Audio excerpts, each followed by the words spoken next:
Yeah, now we finna go ahead and get this rice baby.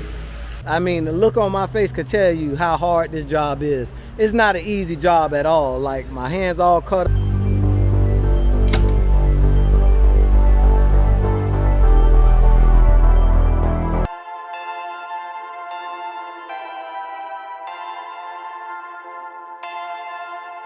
Perfect.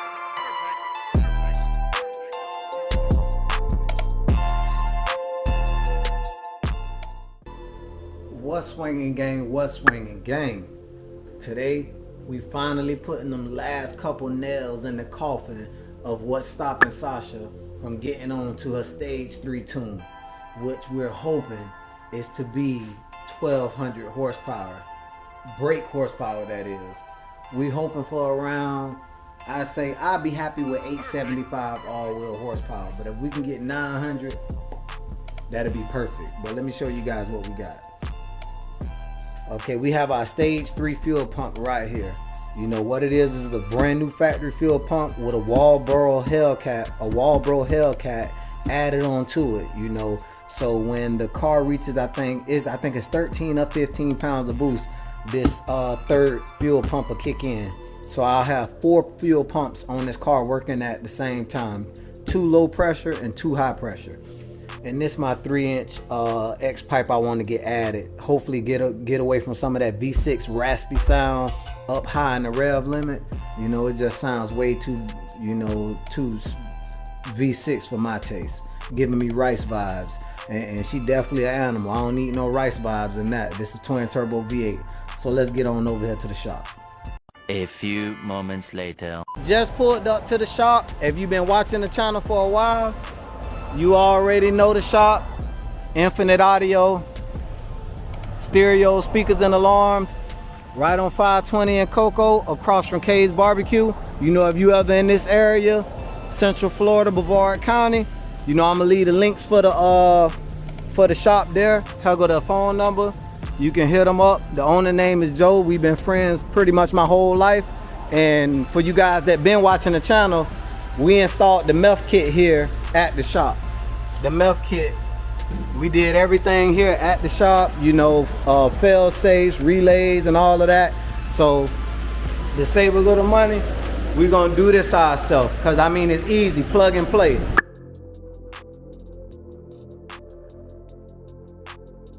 And I'm gonna show you guys, you run this harness up to the front from the rear to this hob switch. I think it's 13 to 15 pound boost hob switch. And that's what runs through this harness. Got a relay there. This fuse ring terminal part goes to the battery. And this other plug here goes to this plug, which wires directly to the cap of the fuel pump. And that runs this secondary Hellcat, Walbro Hellcat fuel pump. And how that is ran is, you see it's a dual hose here. You hook that up, and then you hook it up here, and that's where it gets power from. The pumps get power directly from the battery and the relay. You know, so the pump is active as soon as you crank the car up, but it doesn't work until it reaches 13 to 15 pounds of boost. I'm not sure, I can't remember, but we won't need a third fuel pump until we're over that type of boost anyways for the horsepower we're going. So we already got this harness on there, and these 2 ports here are where the factory fuel pump connects to, in this fitting here. So we just pop it out, take the old one out and pop this one in. So probably what we do first is get this relay and this harness wired up and get it ran to the front, so we can and I won't put this on. I'm not even going to hook this up. I'll probably just tie this off somewhere to get it out of the way until we get the meth bong put in, since it uses the same 1/8 MPT style bong for the hob switch. And then we're going to pop up the rear seat, take the old fuel pump out and drop this new one in. Everything is plug and play. So alright, so we finna wire this harness up, one to the positive and one to the negative.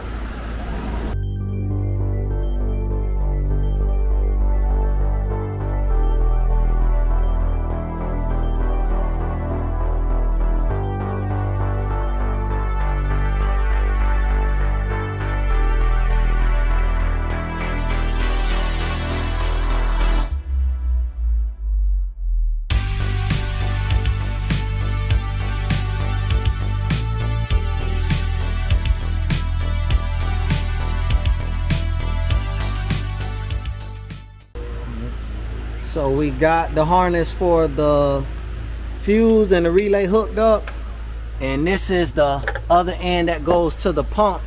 We're gonna run that up under the seat like we did the meth wires, and that hooks into this top hat right here where we got these connected, and that's what pretty much makes this pump work. So yeah, now we're finna go ahead and get this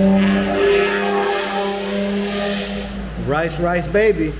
Now we finna get now we're finna get this pretty much pump installed in this back seat. So we're finna get this back seat up, gang, since we done in here for now. So we're gonna let this down and get this back seat up to drop this pump in.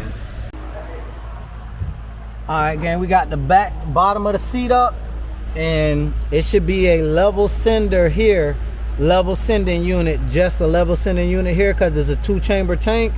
And on this side, it should be the sending unit and the fuel pump itself, which is that. So we're finna get this cover off, unplug this harness, and slide this pump out.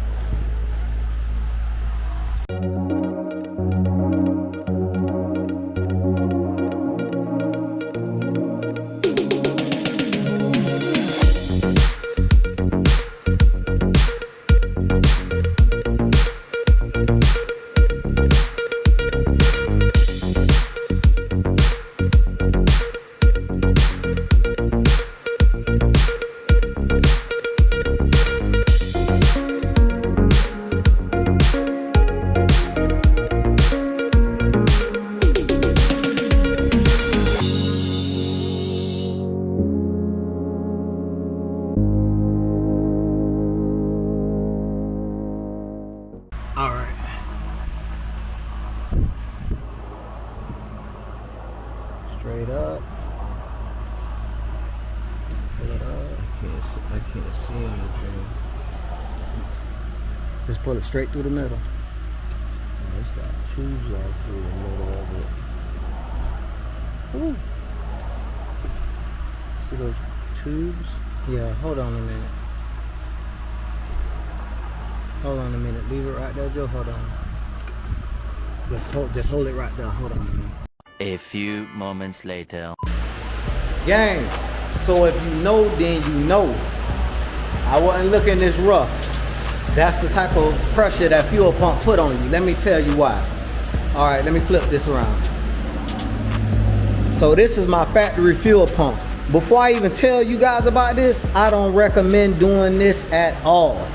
You can tell that's the original fuel pump that came in the car, because my car stays spotless, and look how dusty that is.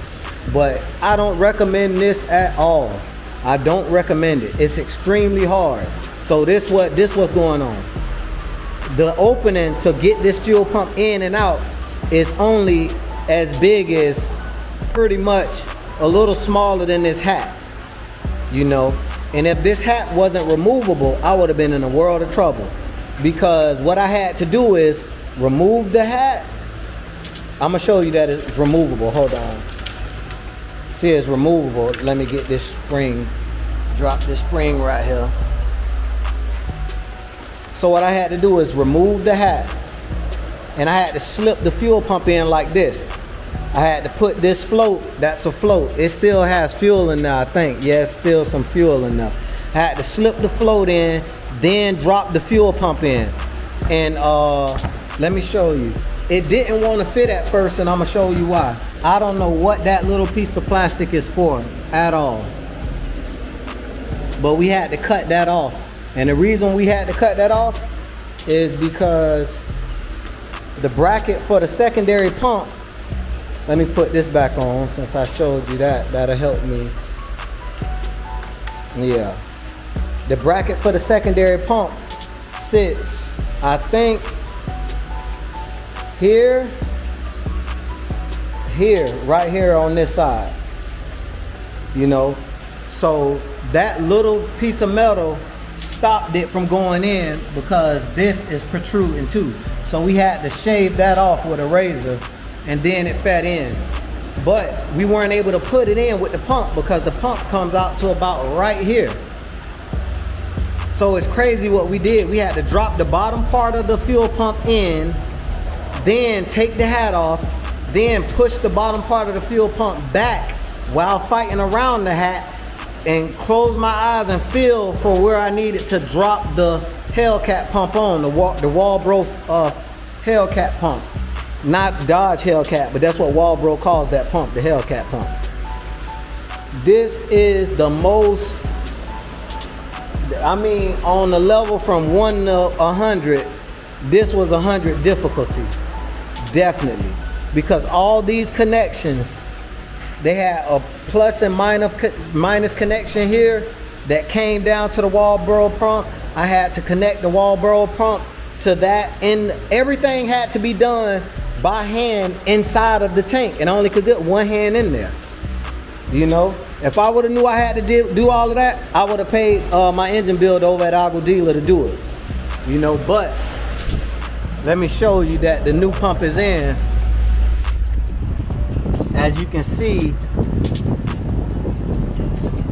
the new pump is in there, because if you see the red and the black, that's the plus and minus for me to hook this up to. And this is going to connect to the harness and relay in the rear to the battery. And the battery and the relay is what gives this pump power. So it's not taking any power from the factory pump. But that, man, this is one of the hardest things I ever done. And you can see it's brand new. There's no dust on that. But I don't recommend anybody do this mod.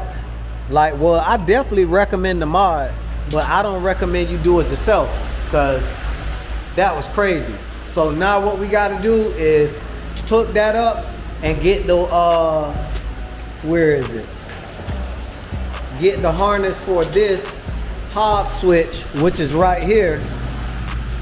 Get this Hobbs switch harness ran to the front of the car, so when I take the charge pipes off to get them powder coated, they can weld the meth bong on there. And I'm gonna mark it where I want the meth bong added, so we can put this Hobbs switch in it, because it's 1.8 MPT, just like a meth bong, or just like a meth nozzle.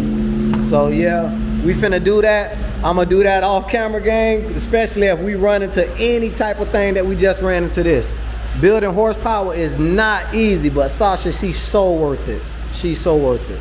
So when I get back on the camera, it's gonna be probably 40 minutes for me, 30, 40 minutes for me, because I want to do it the right way, the best, cleanest way. But it's gonna be a couple of seconds with you, for you guys, and I'm gonna show you how I did it.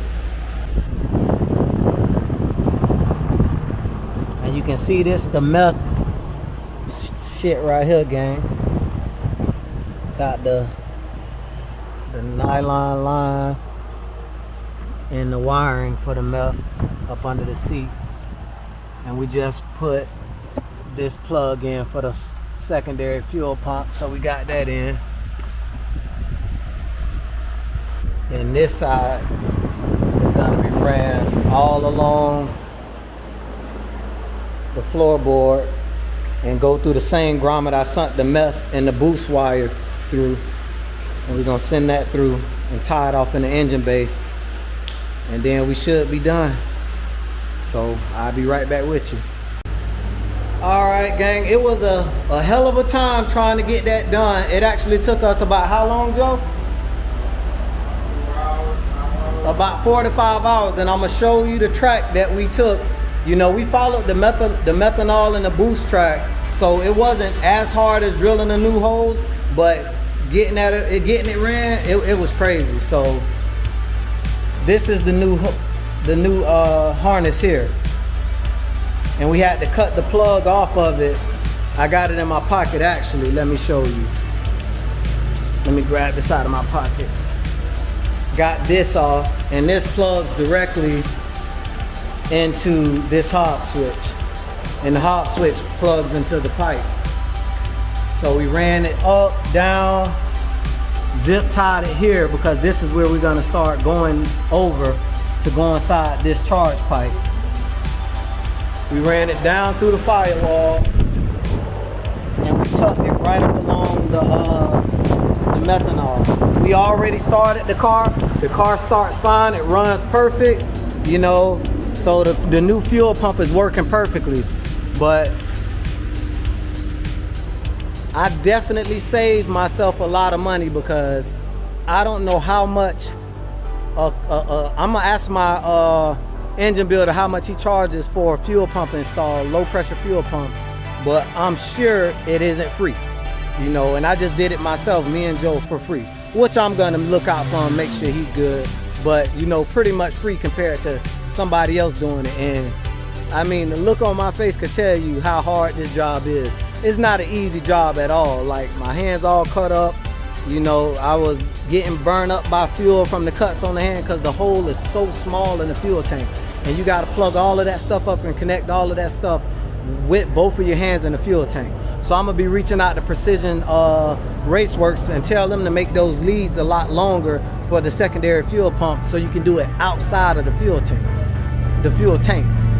So I'm extremely tired. I barely can't breathe, but that's almost the last nail in the coffin for Sasha's stage 3 tune. And all I have to do is take it back to the shop, get the meth hooked up. The fuel pump is already hooked up, and we're gonna go ahead and get the crossbar customized for the intercoolers so we can put that back on and get those charge pipes powder coated so we can get those put back on and get a meth bong welded onto it. So, whew. Until next time, gang, Auto Lust out.